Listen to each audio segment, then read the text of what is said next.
नमस्कार, स्वागत है आप सभी का सी न्यूज भारत में और मैं हूं आपके साथ Jyoti Shrivastava. Guru Gobind Singh memorial school of nursing lotus campus Nanded में पढ़ रहे 22 वर्षीय छात्र पुनीत विनोद वाडकर ने आत्महत्या कर ली। अमरावती निवासी पुनीत 3rd ईयर 6ठे सेमेस्टर में थे। उन्होंने गोदावरी नदी के किनारे आत्महत्या की। परिजनों और छात्रों का आरोप है कि पुनीत पर मानसिक दबाव उसकी क्लास टीचर महादेवी कौर द्वारा डाला जा रहा था। कई छात्रों ने उनके व्यवहार की शिकायत स्कूल प्रिंसिपल श्रीकांत सर से की, लेकिन कोई सुनवाई नहीं हुई। जानकारी के अनुसार प्रिंसिपल ने आर्थिक रूप से कमजोर छात्रों को भी फीस न भरने पर कॉलेज से निकाल दिया था। घटना के बाद परिजन और छात्र शिकायत लेकर पहले ग्रामीण पुलिस स्टेशन सिडको गए, लेकिन वहां से उन्हें वजीराबाद थाने भेजा गया। वजीराबाद थाने में भी पुलिस ने एफआईआर दर्ज करने में टालमटोल की। अब पुनीत के परिजन और लोटस कैंपस के छात्र सरकार से इंसाफ की मांग कर रहे हैं और दोषियों पर सख्त कार्यवाही की अपील कर रहे हैं। माझं नाव वैभव शिरसाट, मी लातूरचा राहणारा, माझा इथं नंबर लागलेला आहे। आम्ही दोघे जण सोबतच कोणत्या कॉलेजला तुम्ही? Lotus college. काय झालं, काय घडलं सांग? परीक्षा फॉर्म भरायला सुरू होते, त्याच्यात असाइनमेंट बी सुरू होत्या। त्या असाइनमेंट पूर्ण न केल्यामुळे त्याला त्याच्यामुळे डिप्रेशनमध्ये आला होतो, त्याच्यामुळे त्याने हे पाऊल उचललं। आणि असंच माझ्यासोबत बी झालेलं आहे। मलाही फॉर्म भरू दिलेला नाही, पण जरा माझं मन घट्ट असल्यामुळे मी असं पाऊल उचललं। काय कारण आहे, का असं करतात कॉलेजवाले? ते तसंच करतात। ते माझ्यासोबत बी केलेलं आहे, त्याच्यासोबत बी केलेलं आहे। मुद्दामून विद्यार्थ्यांना त्रास का मागणी वगैरे करतात ते पैशाची किंवा काय? पैशाची मागणी नाही, त्याचा स्वभाव तसा। बरं. आणि प्रिन्सिपल 2 दिवस झालं कॉलेजला नाही, असं पळून गेलेला आहे। ओके. विनोदराव वाडकर आणि जो माझ्या ज्या भावाने सुसाईड केलं आहे ते पुनीत विनोदराव वाडकर तो आहे, त्याच्या ते कॉलेजच्याच इश्यूमुळे त्याने सुसाईड केलेलं आहे। कारण ते पूर्ण असाइनमेंट 2 दिवसात एवढा 16 असाइनमेंट त्यानं रात्र आम्ही 2 दिवस कोणतेच आमच्या क्लासमधले मुलं झोपले नाही, सगळं असाइनमेंट लिहिल्या, सगळं केलं। आणि तरी पण ते दुसऱ्या दिवशी ती बाई म्हणते की डबल तुम्ही प्रॉपर पाहिल्याशिवाय मी सबमिट करणारच नाही, हे नाही। फक्त माझ्या भावाला म्हटलं असतं हो घेतो म्हटलं असतं तर माझ्या भावानं हा सुसाईडचा निर्णय घेतला नसता। आज माझा भाऊ तर राहिला नाही, पण बाकीची मुलं पण ते टेन्शन मध्ये आहे, डिप्रेशन मध्ये आहे। आमच्या क्लासचे ते लई टॉर्चर करते, खूप जास्त टॉर्चर करते ती मॅडम, खूप जास्त करते। माझा भाऊ 12 तारखेला आम्ही कॉलेजमधून आल्यावर पण मी त्याच्यासोबत बोलली, काहून रे म्हटलं आता तर घेतला ना, म्हटलं आता तर फ्री राहा म्हटलं। तर हो म्हणे घेतला, पण तिने पण मला असं म्हटलं म्हणे की फॉर्म तर घेतला बा, पण मी तर पुढे जाऊ देणार नाही, पुढच्या वर्षाची ऑर्डर आली म्हणून मी घेतला, पण मी उद्या पूर्ण ॲक्युरेट पाहिल्याशिवाय तर कोणाचे फॉर्म सबमिट करणार नाही म्हणून। मग त्याचं टेन्शन आलं त्यानं, ते म्हणे की मी 5-10 मिनिटात येऊ का म्हणे फिरून? मी म्हटलं हा टेन्शन फ्री व्हायसाठी जा थोडंसं फिरून ये म्हटलं। तर गेला तर आलाच नाही। मी त्याच्या मग 10-15 मिनिटांनी केला होता, फोन केला होता त्याला, कुठे आहे म्हटलं तू? म्हटलं हो श्वेता मी 2 मिनिटात आलो म्हणे। मग त्याच्यानंतर 2 मिनिटात आला, त्याच्यानंतर 10-15 मिनिटांना माझ्या मम्मीचा फोन आला की पुनीतने एवढे पैसे कसं काय सेंड केला म्हणे। मी म्हटलं मला माहित नाही, पुनीत बाहेर गेलाय म्हटलं, थोडासा टेन्शन मध्ये होता। मी त्याच्या आधी पण माझ्या दादाला बोलले होतं की पुनीतला थोडं समजून सांग, तो कॉलेजच्या टेन्शन मध्ये आहे म्हणून। मग दादाने पण त्याच्यासोबत 2-3 वेळा कॉन्टॅक्ट केला। दादाला म्हटलं मी बाहेर आहे, घरी गेला तुझ्यासोबत सविस्तर बोलतो बा म्हणून।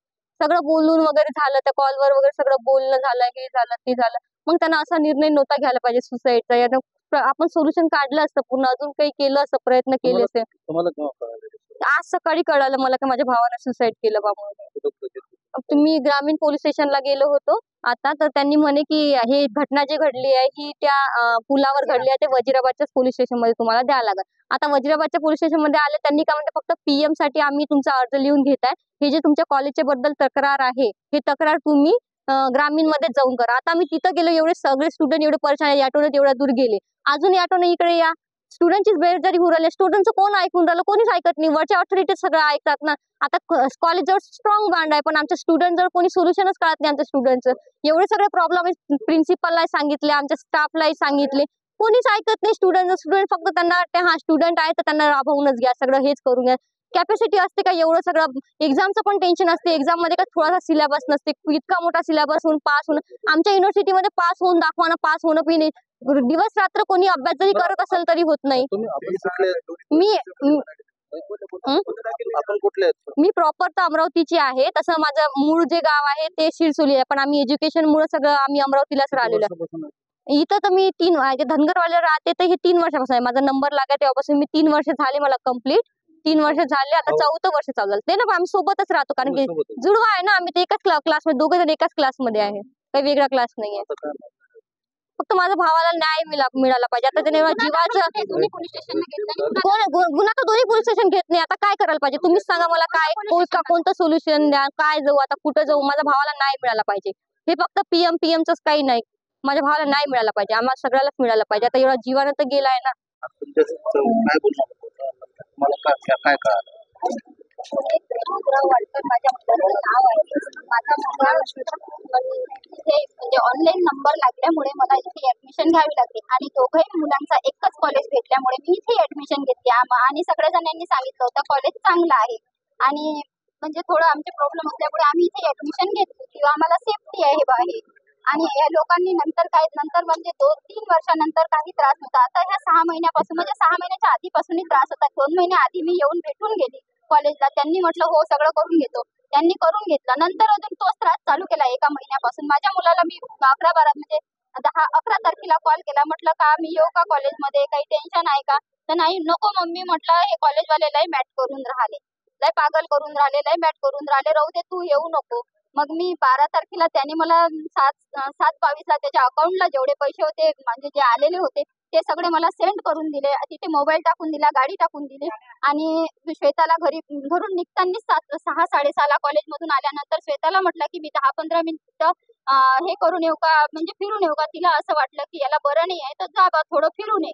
हाताला सुई असून सुद्धा माझ्या मुलाने तिथे कॉलेजमध्ये, मी म्हटलं त्यांना रिक्वेस्ट कर की मला 2 दिवस 4 दिवस, नाही मम्मी बिलकुल ऐकत नाही म्हणे, हे कॉलेजवाले मला टार्चर करत आहे म्हणे. त्याला खूप जास्त टार्चर केलं, मेंटली टार्चर केलं माझ्या मुलाला. आणि माझा मुलगा म्हणजे एकदम टॉपर मुलगा आहे, टॉपर आहे. त्याचे सगळे तुम्ही 10वी पासूनचे सगळं, माझ्या मुलाला 10वी मध्ये 90% आहे आणि 12वी मध्ये 95% आहे. आणि तरी माझ्या मुलाला मेंटली यांनी त्रास दिला, मेंटली टार्चर केलं. मेंटली त्रास म्हणजे त्याला सबमिशन, तुझं मी सबमिशन करणार नाही, तुझं तर मी एक्झाम फॉर्म घेणारच नाही, आणि घेतला तर आता तर मी फक्त नावासाठी घेतला, आता तर मी तुझं हे करणारच नाही. म्हणजे मॅडम 2 दिवसात असाइनमेंट काही पद्धत नसते. 20 दिवस डायरेक्ट खोटं बोलतात की आम्ही 20 दिवस दिले होते. 20 दिवस जर माझ्या मुलाला दिले असते, माझ्या 20 दिवसात माझ्या मुलांनी सगळं कंप्लीट करून दिलं असतं. असे खोटे का बरं बोलत आहे कॉलेजवाले? अंगावर काहीच प्रकरण येऊ देत नाही आहे. ती महादेवी कोरे मॅडम माझ्या मुलाला खूप जास्त टार्चर केलं, तिने खूप जास्त मेंटली टार्चर केलं की मग तुझा फॉर्म घेणार नाही. आणि फॉर्म घेतल्यानंतरही बोलून राहिली की मी तर आता फक्त फॉर्म घेतला, मला तर सबमिशनचं मी करणारच नाही. मुलाने काय केलं?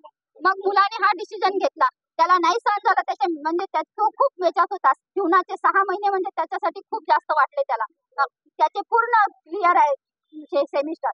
आता त्याला असं वाटलं 6 महिन्यासाठी आपलं सगळं जीवन बरबाद होईल. मग तो गेला, श्वेताला बोलला घरी की मी 10-15 मिनिटात येतो, आणि गेला तर परतच आला आणि मला 7/22ला पैसे सेंड करून दिले. त्याने त्याच्या जीवाचं तेव्हाच काहीतरी केलं.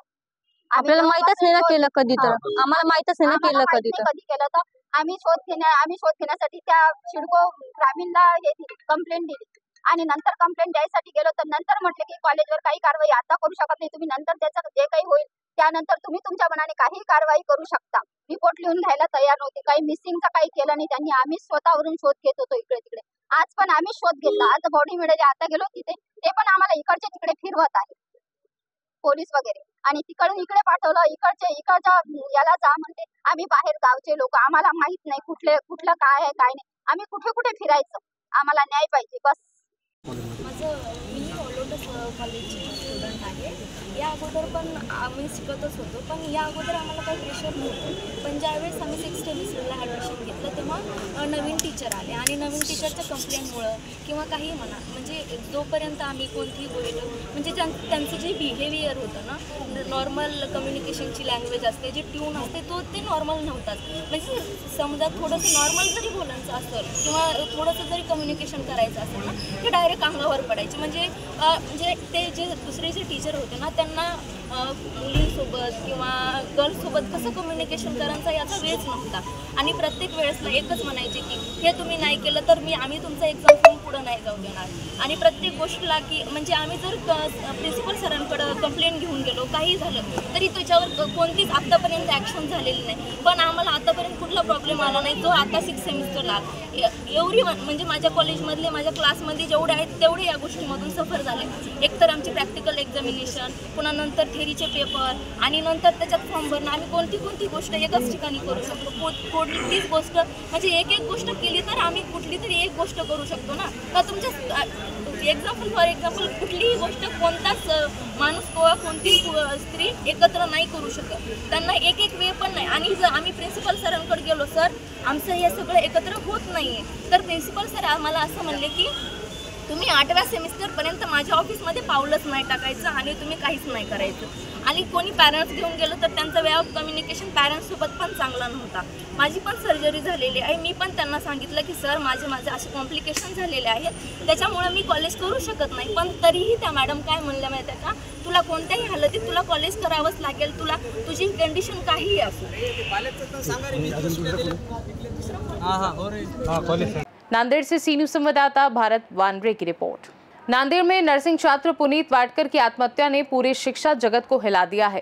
ये मामला केवल एक छात्र की आत्महत्या नहीं बल्कि शिक्षा संस्थानों में जवाबदेही की कमी और छात्र कल्याण की उपेक्षा का प्रतीक है।